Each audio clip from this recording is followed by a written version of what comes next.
Hi, Mystery Writers. Welcome to the Mystery Writer Studio. I'm Zara Altair, and today I wanted to go just a little bit woo woo and talk about listening to your muse and transforming inspiration into a working strategy because your muse is very important, but you don't want to have it fleet away, all right? Seasoned writers know that a sudden flash of inspiration can be fleeting, and creating a system to capture those ideas helps you expand and refine your story. Inspiration is often personified as a muse coming unbidden to give you a new idea. And in Greek mythology, there were nine muses, and they ruled over the arts and sciences and offered inspiration in those subjects. They were the daughters of Zeus, the lord of all gods, and they were connected to memory, and memory was important for muses because in ancient times, when there were no books, poets had to carry their work in their head, in their memory. So, just a little side trip into Greek mythology. Calliope was the muse of epic poetry. Clio was the muse of history. Arato was the muse of love poetry. Euterpe was the muse of music. Melpomene was the muse of tragedy. Polytheme, I can't say that, Polythemia was the muse of sacred poetry. Terpsichore was the muse of dance. Thalia was the muse of comedy. And Urania was the muse of astronomy. So, following the concepts of the muses, any one of those muses can inspire you for a detail for your story. And inspiration sparks every detail of your story, like adding conflicts and specifics that ground the reader and connect them with your characters. So, in the middle of the night, you can have an idea for the twist that turns everything around at the midpoint. That would be Calliope. And you may search for the right word for your protagonist and suddenly have an idea for a backstory that fits your character's personality. That would be Cleo. And a character will come to mind as a love interest for your protagonist, and that is Arato. And you may use a sentence as a placeholder until you find the phrasing that flows with grace, and that is Euterpe. Anyway, you see how that works. There's many different ways that muses can come to inspire you. So, although traditional mystery is a comedy with a big uppercase C, you may find tragic moments to build empathy. And your secondary theme after the first one in mysteries, which is finding the truth, can influence the entire tone of your story. And you may move around in your bedroom to choreograph the movements of a fight scene, and creating a climax that reveals the villain and fulfills the story engagingly is the gift of Thalia, the muse of comedy. So, your ideas for where the story takes place in the world and adds a sense of reality is Urania.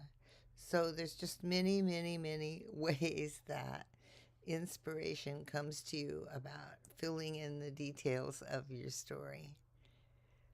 But for us as writers, we want to create an inspiration collection system. So when an idea arrives, you have that system in place to put them to use in your story. And without a system, you may end up with ideas that disappear even when they feel inspirational at the time. So the system is the important ingredient. So what you use for your system and depends on your personal preference. People use 3 by 5 cards. They're perfect for taking notes, and you can tuck them in your pocket or keep a stack by your bed or on your desk, and you jot down your idea whenever it occurs. And then when you are ready to write with all of that in front of you, you can add your idea to the story. Also, now we have phones and we can do voice notes to capture an idea when the muse strikes, and your mobile device is usually where you are, the bed or the kitchen or in your vehicle or on a walk. So you don't need a pen or pencil to capture your idea. And then also, many writers have a notebook, one or several notebooks for capturing ideas. One by the bed, one in a backpack or handbag, one on the desk, etc. Because a notebook is bound, there's less chance of losing that piece of paper like a 3 by 5 card. So, whatever system you choose, the key is to use the system. Capture that inspiration. And then, one final thing is you want to capture that idea so it makes sense. Your muse can appear at unusual times like gardening or walking the dog or washing dishes. And the most famous and difficult to capture is the one that arrives in the middle of the night. The idea comes full blown with how it fits into your story, how it enriches your character, and where it takes place. Unfortunately, unless you capture the basic thrust of the idea, it may have disappeared by the morning. I'm sure this has happened to you. And that's why you want a system. On the other hand, making a quick one-word note that makes perfect sense in the middle of the night might be meaningless in the light of day. I know I have had this happen to me.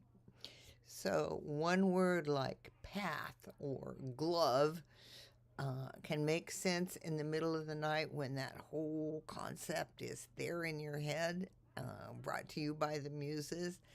But it just disappears the next day when you wake up, and the one word isn't enough of a clue to recapture the whole concept. So this is where you have some work to do, and that is to train yourself to wake up enough in the middle of the night to write down or take a voice note or whatever the important elements of the idea. So instead of path, you want to include more. Jim follows the path into the woods to the hidden cabin. Jesse hides bodies there. Whatever it is, you want to capture the whole essence of that concept or idea. So you want to practice extending your inspiration notes so they will be clear later, because there's another step, and that is whether it's voice notes or cards or your notebook, whatever, you get the idea down, but somehow you have to get it from there to your story, whether it's your story outline or character background or actual. I've had inspiration for an actual sentence that needs to go into the story. Somehow you have to get it from whatever your system is into the story itself. So the more you pay attention to the full-blown idea of your inspiration, the better control you will have of it once you're ready to put it in the story. All right, I hope that was actually fun. I had fun researching the muses and all that stuff, and it helps you think about the system that you want to have in place for capturing those inspirational ideas when they come. They really are important, and it's very, very frustrating. I'm sure if you've had this happen, you know how frustrating it is if you remember that you had an idea and it's just poof gone. What was that thing I thought about when I was out pulling weeds? So just develop your system and keep on track with it so that you have those inspirational notes ready to add to your story. All right, I hope that helps. And if you have any questions about the muses or inspiration or developing a system or what comedy in the big sense means, be sure to ask them in the comments below. And I will see you next week. So thank you and keep writing.